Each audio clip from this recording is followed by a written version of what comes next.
हमारी पार्टी के साथ और व्यक्तिगत रूप से हमारे साथ नाइंसाफी हुई। भारतीय जनता पार्टी एनडीए गठबंधन सबका सम्मान करती है और सबको अवसर देती है।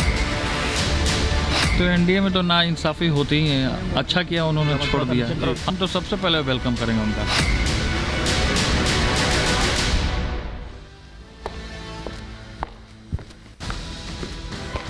नमस्कार, मैं हूं आपके साथ हिमानी नैथानी। शाम के 5 बजने को हैं और हम लेकर हाजिर हैं अपनी खास पेशकश 5 का प्रहार।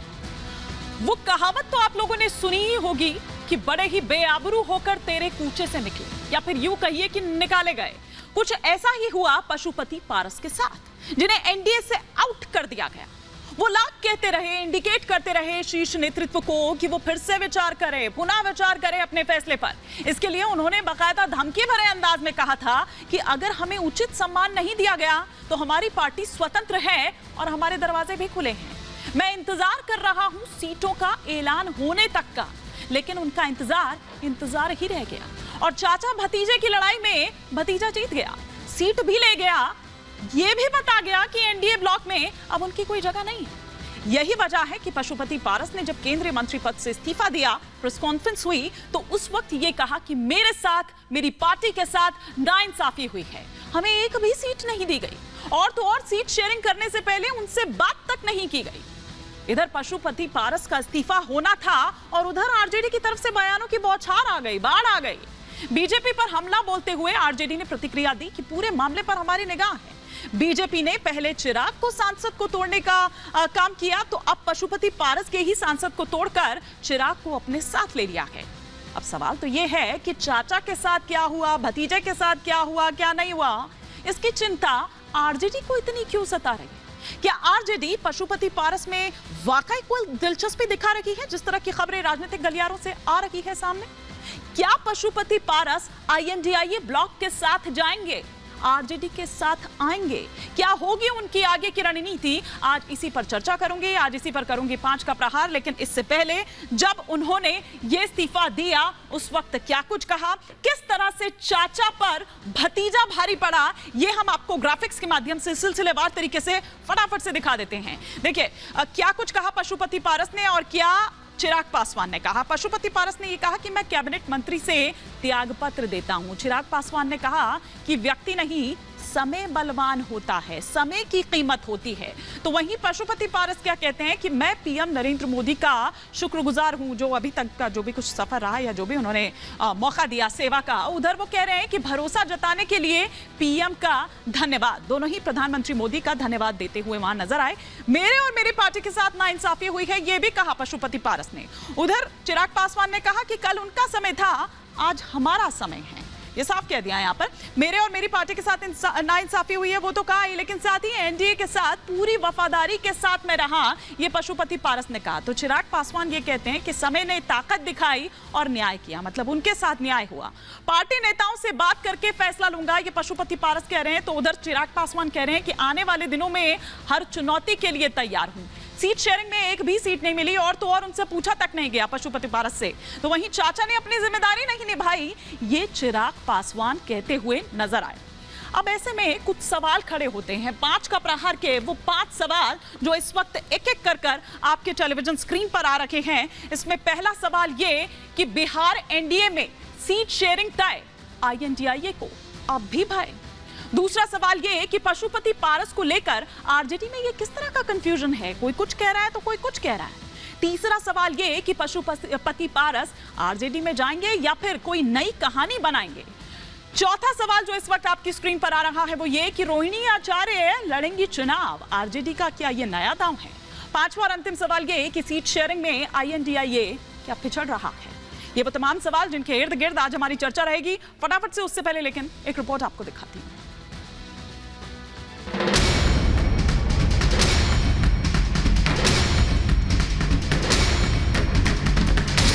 वो कहावत तो आप सभी ने सुनी होगी, हमें तो अपनों ने लूटा, गैरों में कहां दम था, हमारी कश्ती वहीं डूबी थी जहां पानी कम था। ये कहावत आजकल बिहार की राजनीति में बिल्कुल फिट होती नजर आ रही है।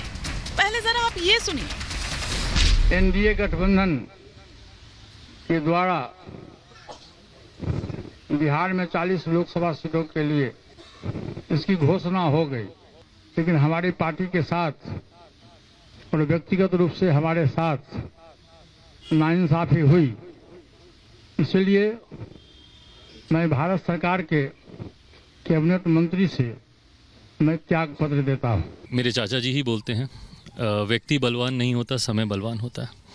और मुझे लगता है कि समय ने आज जस्टिस किया है, न्याय किया है, उस संघर्ष को आज सम्मान मिला है। मेरे पिता ने परिवार पार्टी को एकजुट रखा, पर आज उनके जाने के बाद जिस भूमिका में मेरे चाचा को होना चाहिए था वो नहीं निभाते हुए जिस तरीके से उन्होंने पार्टी में, परिवार में टूट की, मुझे लगता है आज उसी का ही परिणाम है कि आज इस खेमे में खुशी है और उधर नहीं। एनडीए की सीट बंटवारे के बाद पशुपति पारस का पत्ता साफ हो गया। भतीजे ने चाचा को साइडलाइन कर सांसद तोड़ने का बदला ले लिया।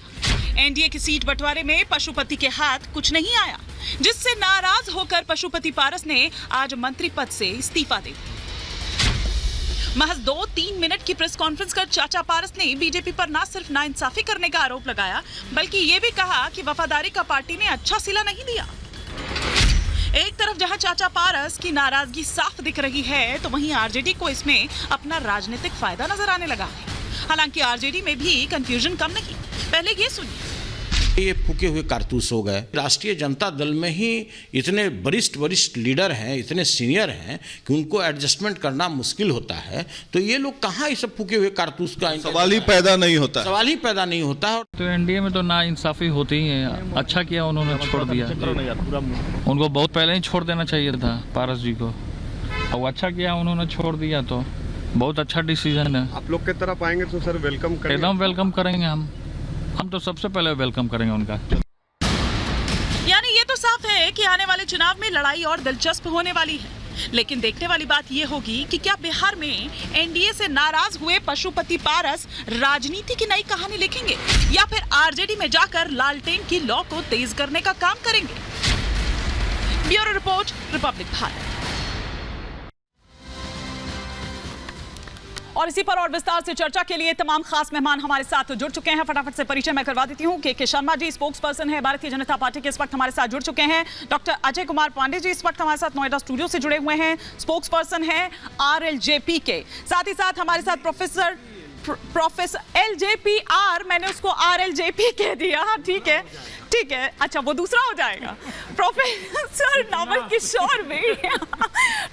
नावल किशोर भी हमारे साथ जुड़े हुए हैं, स्पोक्स पर्सन है आरजेडी के। संदेश यादव जी स्पोक्स पर्सन है एलजेपी के। यहाँ पर कोई आर नहीं लगा रही हूँ मैं, वो आरएलजेपी हो गए। अच्छा ठीक है, आरएलजेपी और एलजेपीआर, ठीक। लेकिन संदेश यादव जी, वफा का सिला नहीं मिला, बड़े ही बेआबरू होकर निकाल दिया गया। मैं थोड़ी कहावत बदल देती हूँ। देखिए, जैसा आपको पता है, इस समय भाजपा की कूटनीति जो चल रही है देश में, और जो भाजपा की शकुनी नीति काम कर रही है, वो पूरे देश को बहुत साफ शब्दों में, बहुत स्पष्ट रूप से दिखाई दे रही है। भारतीय जनता पार्टी के जो भी शीर्ष नेतृत्व में जितने भी पदाधिकारी हैं, माननीय नड्डा जी हैं, माननीय अमित शाह जी हैं, माननीय प्रधानमंत्री जी हैं, सभी में हमारे राष्ट्रीय नेता, हमारे राष्ट्रीय अध्यक्ष और केंद्रीय मंत्री भारत सरकार ने पूरा का पूरा अपना विश्वास रखा और उनके साथ पूरा तरीके से विश्वासघात किया गया। एक ऐसा प्रोपोगंडा बनाया गया दूसरे दल के द्वारा, जो चारों तरफ से एक माहौल ऐसा क्रिएट कर दिया गया था, जिसके अंतर्गत ये पूरा खेल खेला गया। माननीय पशुपति कुमार पारस जी ने पहले दिन से ये कहा था कि मैं भारतीय जनता पार्टी का सबसे ईमानदार सहयोगी हूं और मैं चाहे कुछ भी हो जाए मैं एनडीए के साथ रहूंगा। बकायदा हमारे एक सांसद माननीय प्रिंस राज जी ने ट्वीट करके भी कहा था। आपके साथ नहीं रह पाए? नहीं, हमारे सभी तीनों सीटों पे जो हमारी बात हो रही है, नवादा सीट है, समस्तीपुर सीट और हाजीपुर सीट है, तीनों सीटों पे हमारे सिटिंग सांसद दोनों साथ में हैं। चंदन जी भी साथ में हैं और प्रिंस राज जी भी साथ में हैं। आए नहीं लेकिन वो प्रेस कॉन्फ्रेंस में, और ये कहा जा रहा है कि प्रिंस जी भी छिटकने वाले हैं। मतलब फिर तो एक ही बच गए, अकेले चाचा जी बच गए। प्रेस कॉन्फ्रेंस आरएलजेपी पार्टी की तरफ से नहीं थी, प्रेस कॉन्फ्रेंस केंद्रीय मंत्री के इस्तीफे की थी। अगर आपने नोट किया हो तो उस प्रेस कॉन्फ्रेंस के दौरान हमारे अध्यक्ष जी ने नहीं, केंद्रीय मंत्री भारत सरकार ने इस्तीफा दिया है। अभी थोड़ी देर पहले माननीय पारस जी पटना के लिए रवाना हुए हैं। पटना में बैठकर अपने पार्टी के जितने भी आला अधिकारी हैं उनसे बैठकर वो बात करेंगे और अपनी लालू जी से आगे की लालू जी का रणनीति फोन पर आया काम कि नहीं करेंगे। आया? लालू जी का फोन आया कि नहीं आया? अब वो लालू जी से बात कर रहे हैं या वो किससे बात कर रहे हैं, अभी ये उनका निजी विषय है, मेरा इस ठीक है। बारे में भी कोई विषय चर्चा का नहीं है। ठीक है। लेकिन हाँ। जो हुआ है उसका परिणाम होगा और हाजीपुर हम लड़ेंगे और पूरी तरह डट कर लड़ेंगे। उसका परिणाम होगा, ये थोड़ा सा बता दीजिए, फिर मैं के शर्मा जी के रुख करती हूँ। हाजीपुर की जो सीट है हमारी वर्तमान की सीट है, वहां से हमारे अध्यक्ष सिटिंग सांसद हैं। हाँ। सबसे बड़ी दावेदारी हमारी है। हाँ। भाजपा की मिली भगत के साथ जो भी काम हुआ उससे कोई हमें प्रॉब्लम नहीं है, लेकिन अगर हमारे अध्यक्ष जी ने ये कहा कि मैं इस्तीफा देने के बाद में फिर से उन्होंने कहा कि हम हाजीपुर और दोनों सीटों पर लड़ेंगे, तो हम लड़ेंगे। भविष्य बताएगा कि हाजीपुर की सीट पर क्या होगा। सब अपनी अपनी दावेदारी करेंगे। ठीक है, लेकिन जैसा कि